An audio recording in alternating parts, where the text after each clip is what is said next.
Welcome back, everybody, to the Insider Perks YouTube channel. My name is Brian Searle, the founder and CEO of Insider Perks, and today we are continuing our video series, which has been randomly chosen by a ChatGPT prompt that I put in and asked it to give me a list of things that would be useful for campground and RV park owners. So here we go. We're going to do another one, and that is keyword research for campgrounds. So let's start with what is a keyword. A keyword is quite simply the words that someone types into Google in order to find your campground or RV park. Okay? So once you understand that, it's really easy, right? Let's pick a city. Let's do our little thing here, right? So we're going to do the top left corner again. It says St. Louis now, but we're going to hit this 5 times. 1, 2, 3, 4, 5. And we've got Huntington, New York. So we're going to go to our Google Maps here, and we're going to look up Huntington, New York. And we will see what's there. So the way we do keyword research for Huntington, New York, which happens to be really close to New York City, which I feel like there's not that many campgrounds there on Long Island, but maybe there is. We will certainly find out. So we'll just type in campground here on a map. Oh, look at that. There's definitely a couple. So we're not going to really dive into a specific one here, but we've got Huntington, New York. And we also know by zooming out, as we just covered a second ago, that it is on Long Island. So given the size of Long Island and the interconnected roads here, the proximity to New York City, this is something you could kind of quickly discern that if they're interested in coming to Huntington, New York, they are also interested in exploring Long Island, right? So now you need to head to a keyword research tool. So you can see we've got one of our searches in here from a previous video. We're just going to clear that out. And we're going to look first by the city. So let's pretend your campground is actually in Huntington, right? So we're going to go Huntington campground. And we're going to say, all right, that's pretty nice. We've got 100 search volume here. But what you've got to be careful of when you look at a city like Huntington is there is probably more than one Huntington. And if you look down at these search results here, you can easily confirm that, right? Google is ranking Huntington, South Carolina.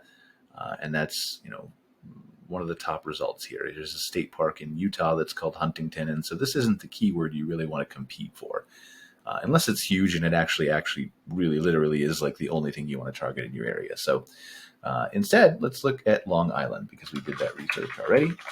We know that there's a fairly good chance that there's only one Long Island that most people are going to be looking for in the United States, but we'll just do a quick confirm here and see that, yes, most of that is Long Island that we expect. So we've got a 600 or 60 volume here in search per month. And then we can look down at some of our related keywords and see that that's pretty much what we have. This Long Island Bridge campground is probably a brand name. And then we want to look here at some other keyword variations. So Long Island RV Park Long Island, et cetera, et cetera. So this is what we got to work with, right? Not the best thing in the world. We could expand this out. We certainly could end up targeting keywords for people who want to visit New York City and stay on Long Island. But let's just use this for our example. So if Long Island RV Park is the chosen keyword, now you know that you need to write your website content around Long Island RV Park, okay? Now that does not mean stuffing Long Island RV Park into the homepage of your website like 27 times to make the copy of your website look terrible and be horrific to read if you're an actual camper who wants to read your website. That's not the way you do it. You used to be able to do that years and years ago, but not for a very long time. So what you want to do first is you want to write, as you're designing your website, redesigning your website, or if you're in the process of this, right, working with an SEO partner or whoever it may be, you want to write your content of your website first for humans, okay? Human beings who want to go camping near Long Island need to come to your website. They need to read your copy, and they need to be intrigued enough by the words on your website to then make a booking at your campground or RV park. Okay, that's number one.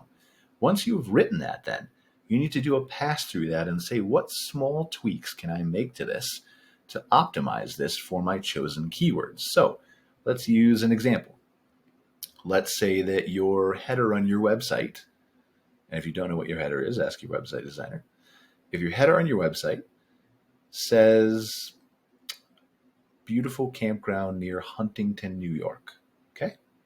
That's a really good header because you're in Huntington, as we've discussed in this example, right? But the problem is that not a lot of people are searching for that. So while the people who are on your website are going to very clearly see that you're in Huntington, that is not going to help you rank as well as it could rank for the amount of people that are searching, in our case, for Long Island. So it's very easy to make a switch in your header tag, and instead of saying Huntington, say Long Island. It means the same thing. Now, depending on what you're targeting, you may have to adjust that. That doesn't mean always do it the exact way that I just said, so every campground website looks the same who's watched this YouTube video. But it means that you can use these keywords, Long Island RV Park, in some variation somewhere in your header tag. And then you can also use it once or twice throughout the body of your website. The key is the rest of your content, right? And so this is where it gets into really kind of complex SEO.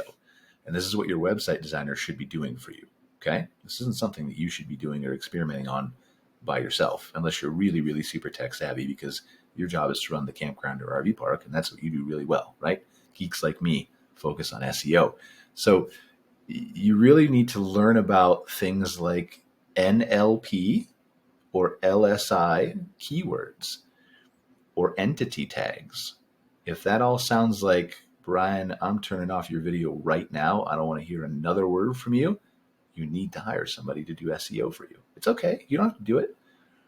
But that's what you need to be paying attention to, especially as we focus more on AI search and we pivot and things change in the world. So if you don't know what those terms are, if you don't want to Google or YouTube those terms, you need to ask your website designer or person working on SEO what that is. And then they need to focus on making small, subtle tweaks that are still user-friendly, that are still valuable content that will signal to Google using NLP, LSI, or entity keywords, entity tags, that your content is related to Long Island RV Park.